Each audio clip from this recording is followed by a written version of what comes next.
Today's burning question concerns towing. You have whittled yourself down to, count them, 2 odd couple vehicles in your shortlist. They are BMW X5 30D X-Drive and Land Cruiser 300 GXL. You want to go and clog up the road with a vehicle and a 2-ton boat. You won't be happy until there's half a K of traffic fuming behind you. Fuming humanity. Which vehicle is the better choice for this altruistic assignment?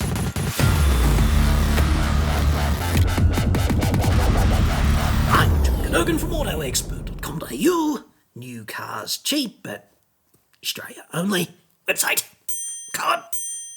Okay, so today's burning question comes from an dude named Gordo. I'm going to call him Gordo. Possibly the Flash, for obvious reasons. Now, this is unsolicited, as are most of the questions that I answer on this channel. I never beg for your burning question because I don't have that void in my life that needs filling. But anyway, like most of the missives that darken my inbox, I am going to read it in a stupid beard stroker's voice, and I make no imputation that Gordo actually sounds like that. I just find it funny to comment on Australian society in this way. And I feel that this question has some broad appeal among beard strokers, at least, because of their proclivity to gum up the highway with their shit combinations and just hold the world up in retirement when the rest of us have, something important to do and we need to get from A to B as efficiently as possible. We'd be able to do that if it weren't for you out there gumming up the works. So, allow me to assist. Gordo goes, "Oh, John, I'm just wondering if you could give me your advice on the following. I currently own a Range Rover Sport 2017 TD V6. Gordo, on behalf of tow truck drivers everywhere, I'd like to thank you for your contribution to the economy and the fact that none of their children went hungry for the term of your ownership." Gordo goes on, brackets 88,000, close brackets, on the clock. He must mean kilometres. "And yes, I'm aware of Land Rover and their reliability issues. Dog's dick, comma, space, lol." Interesting punctuation, Gordo. If you're one of the 3-point-something million Australian homeowners with rooftop solar upstairs and you're ever so slightly miffed that senior corporate executive scumbags in the energy sector are about to start charging you for the privilege of exporting the extra power that you generate back to them, then this is the solution. It's a big fat battery for your home. Actually, this is my battery and I paid for this, the full freight, with my own money. What it allows me to do, and what a battery like this will allow you to do, is capture the excess energy that you generate and store it in a tank. It's just like water in a tank, only it's electrical energy. And then later on, when the sun sets, you can run the lights and the TV and the Wi-Fi and the fridges, whatever, in summer, the air conditioners, well into the evening and be less dependent on the grid and not incur any of these mooted charges that are about to flow through and screw many people over. So I think it's a great solution. This battery is from Sungrow. You can probably see that it's modular. There's a base. I've got 4 modules, they're 3.2 kilowatt hours each, and there is a brain on top that talks to the inverter so that you don't have to do any intellectual heavy lifting to make the whole setup work.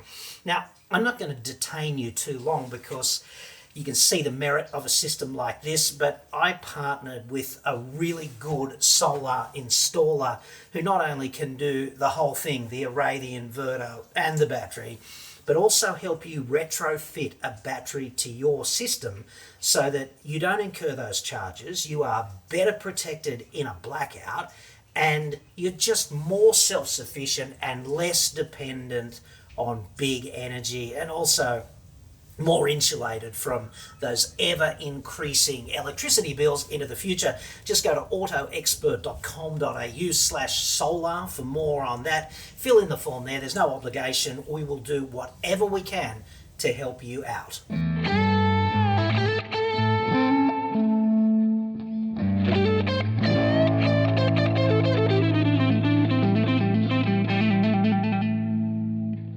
Or am looking at upgrading to either a new Land Cruiser 300 series, maybe a GXL, question mark. Is that a question? Yes, you are, Gordo. Or B, colon, comma, space, perhaps a second-hand 2022 to 2023 BMW X5 X-Drive 30D. These are very different cars, Gordo, I'd suggest. By way of clarification, Gordo goes on, I do enjoy a nice motor car and the driving experience it provides, hence possibly the BMW option. I don't intend to do major off-roading with my next vehicle, mainly just bitumen roads and towing my new 2-ton boat. It's interesting to me that I do is do, capital D, capital O, and I don't is all lowercase. What am I to infer from this? That's a head scratcher. I have recently retired, so the ongoing, 2 words, maintenance costs are of course a concern. Okay, so here's the thing about BMWs and maintenance costs, okay? All premium automobiles are premium in every respect. And this means that the servicing and operating costs of those vehicles is going to be more expensive than anything with a Toyota badge on it, dollar for dollar. It just does, because one is a mainstream brand and the other one is a premium brand. Premium brands get away with charging more for this and that. And I'll give you an example. It's a pretty simple one. The tyres on the GXL are 265/65 R18s, okay? Pretty standard, highway biased off-road kind of tyre, you know? Able to be taken off-road, mainly designed for the highway. The tyres on the BMW X5, okay? That particular one, they're 2 different tyres, bigger on the back, 305/40 R20, all right? And on the front, slightly smaller, 275/45 R20, all right? Now, they're expensive, high-performance tyres, and they're probably, by virtue of their nature, not going to last as long either. So if operating costs are an issue, then there's your frickin' answer. Everything with a premium automobile is like that. And I'm not singling BMW out, because if you want a premium German automobile, then BMW is the best choice. Better than Mercedes-Benz, much better at customer support, and better than Audi, which is kind of nowhere in Australia, and part of the criminal conspiracy we know and love as Volkswagen. Conspiracy since 2015 should be their motto. So, conspirators since 2015. So anyway, that's the operating cost bizzo answered. So, Gordo goes on, in your opinion, is it really just down to the roll of the dice with both the above vehicles? Question mark, comma, space. Well, there is roll of the dice with everything. You can get a Friday afternoon anything, you know, and it really is just roulette when it comes to that. Nobody knows. But I'd suggest that quality's pretty high at Toyota. There are notable exceptions. They definitely, when they get it wrong, they get it spectacularly wrong, and they lie about it. And that was the sort of lack of lubricant in the barbed wire enema of the problem with the 2.8 litre engines, badly integrated DPF system, and the 200 and whatever it was, 70,000 people who were misled or deceived by their conduct around that. So they're generally quite reliable, but when they're not, they're really not. That's kind of how it rolls with Toyota. I think the Japanese do better build quality than any other car makers, so it's less of a roll of the dice with Toyota than BMW, but both pretty good, I'd suggest. So that wouldn't be a determinant for me when it comes to choosing between BMW and Toyota. SUVs, four-wheel drives, whatever. It'd be more an application-based thing for me, dude. So Gordo goes on, I believe the latest X5 30D X-Drive Series 4 is a good all-round reliable vehicle, question mark. So either you do believe it, it's a statement, or you're asking me. So if you're asking me, then yeah, they're okay. It's like this though. When you talk about quality, good all-round reliable vehicle, yeah, and so is a Land Cruiser, okay? So this is not a point of difference. I'd suggest that there's nuance there, like Toyota's probably more reliable than BMW, but not by enough for it to be a determining factor, okay? And then he goes on and says, the Toyota Land Cruiser 300 series, oh, believe, there's a lot of belief here. I hate that term, belief.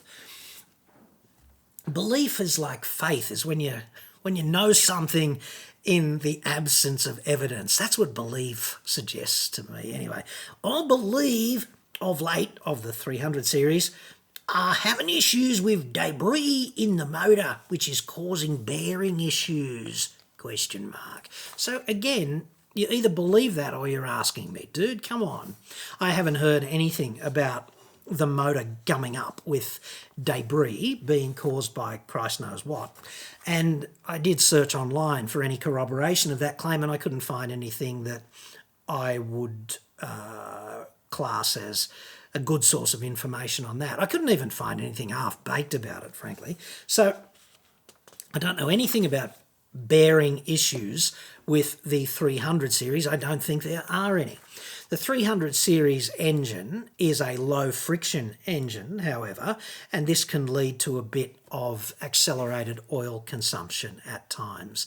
And Toyota's issued a bulletin about that, like a service bulletin, and I've done a video on it as well, but it's nothing to be too concerned about, I don't think. I mean, if you wind the friction back in engines, it means you've just got less surface contact on things like rings, less tension in the rings, less contact area in the rings, and as a consequence, oil consumption goes up, and at the same time, fuel consumption goes down. So you're a winner on one hand and a loser on the other, and that's the nature of all freaking engineering compromise, at least to me.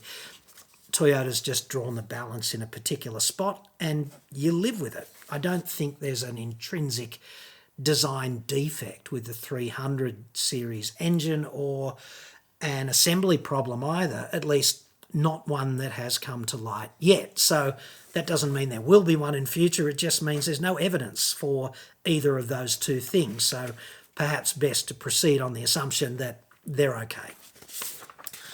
Gordon goes on and says, but no doubt Toyota will fix this issue in due course. In due course. I like that, C-A-U-S-E, just to see if I'm paying attention. And then 14 full stops. Count them. In case I missed the first 13, like, that's the very end, is it? Gordo, who signs off with kind regards. Well, right back at you, Gordo. Please accept my kind regards also, but best not get around to writing that novel that's always been, on the back burner now that you're in retirement. Best just gum up the highway, dude, I'd suggest. So, to answer this question, which car would I choose for this assignment? I'd suggest that Gordo has left out some pretty important detail here. It really would depend to me on how much towing we're going to do with this 2-ton boat and how far that's going to be, because that's kind of important. The thing that would make all of there's two things, but the principal thing that would make all of the difference to me is that when I go to redbook.com.au and I search for that car, the BMW X5 X-Drive 30D, it's got a space saver spare and it runs on run flat tyres. That's what Redbook says when I look up the spec for the spare tyre. Redbook's actually an excellent source of specification data on all cars. So I would not want to tow from the Indian Ocean to the fucking Pacific Ocean on run flats with a space saver. That would be just shitful. But if you lived in Shitsville by the sea. Like, you've ticked every box. You're going to buy the new car. You've had the coastal sort of sea change on retirement, and you've got the boat, right? If you live 3 to 5 k's from the boat ramp, then who gives a shit? Because if you get a flat tire on the way to or from, you just park on the side of the road and unhitch the boat, drive to the local tire shop, and deal with it. Okay, that's not an issue. But if you're driving hundreds of k's with this boat, or if you're doing it a lot, like you're driving hundreds of k's a week, or you go on a big holiday and it's thousands of k's, that's going to be a total pain in the ass. And you're also likely to have the flat tyre in southwest bumfuck, right? And with only one tyre shop that's also the local mechanic and the owner of the motel. You know what I mean? And good luck finding a 305/40 R20 run flat in stock at that location. Not such a big issue getting a 265/65 R18 to suit a Land Cruiser. That's a huge issue. And in fact, if you were going to do the really long distance touring with the boat, then I'd get the trailer modified so that it ran the same wheel and tyre combination as the vehicle. And then that way you could carry 3 spares, couldn't you? You could carry a spare on the trailer and 2 spares on the vehicle, and it would be very likely, therefore, that you would ever be sidelined by a flat tyre. So that'd be a plan. But I suspect what really might happen here, what happens to a lot of retirees, is the boat. Sounds like such a great idea. You buy it and you polish it and you wax your boat and you get the accessories and all of that stuff, and you've got the cover so that the sun doesn't bake it in the street out the front while you're reducing the ambient value of all the houses around you. And then you take it out maybe 5, even 6 times, that many, and then the novelty just goes like a billion lemmings over the cliff, and it just sits there for the next 15 years, rotting away. So if that's the future, get the BMW, because it's just going to be a nicer conveyance and you're not really going to tow that much. But if you are a dead set boatie, if you want to star in your own remake of Gilligan's Fucking Island with Ginger and Marianne, perhaps, who would know? Get the Land Cruiser, because you'll be using the boat a lot and towing it a lot, and it's integral to your lifestyle, so yay. So this really is down to application, but there is one more point, right? And the point is that although the X5 seems like it is ideal for towing of that nature, it's got a maximum tow capacity of 2.7 tonnes, and you're only claiming to tow 2 tonnes in terms of the boat. I'd really want to know what the all-up weight of the boat and the trailer, fully loaded, like fueled up, and with all your boaty shit on board, I want to know what that weighs. Because some people say 2 tonnes, and they've got no idea that the whole thing is really 2.6 or 2.7, because the specs on the boat say 2 tonnes, and they go, I'm towing 2 tonnes. Pro tip, the trailer has mass. The heavier the boat, the heavier the mass of the trailer. And the other thing is, the X5 only has 180 kilos on the towball download limit. Like, that's the maximum towball download that you can impose on that vehicle. And if you are towing a 2-tonne trailer in Australia designed for that boat, it's highly likely that the towball download is going to be 10%, which is 200 kilos. And in that case, you're overloaded. So the X5 is not an appropriate platform for that.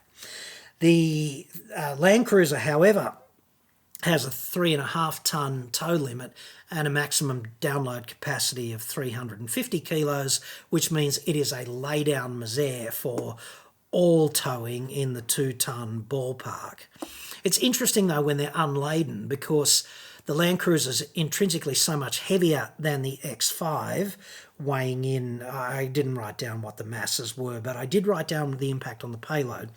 The payload in the GXL is 700 kilos, and the payload in the X5 is 730 kilos. So when you're not towing, you can actually fit more people and more shit, slightly, in the X5. So there's no real compromise there. The compromise is when you're towing something. The other things to bear in mind are that although you might say to yourself, what a fine German automobile, the fact of the matter is that BMW X5s in Australia are actually built in America. And it's pretty clear to me that no matter how German the management, the build quality of products made in America does not measure up to products made in the land of the rising sun. So there's that to consider. And with that, Gordo, I hope that this has done your burning question justice. I hope that you can go on happy in your retirement to see thousands of us who still work for a living and actually need to get somewhere at an efficient speed, fuming behind you as you steam up that steep hill at, 60 or 70 k's an hour in a 100 zone, and then speed up to about 130 in the downhill sections where the overtaking lanes are. Well done, son. We, the tax-paying public, salute you.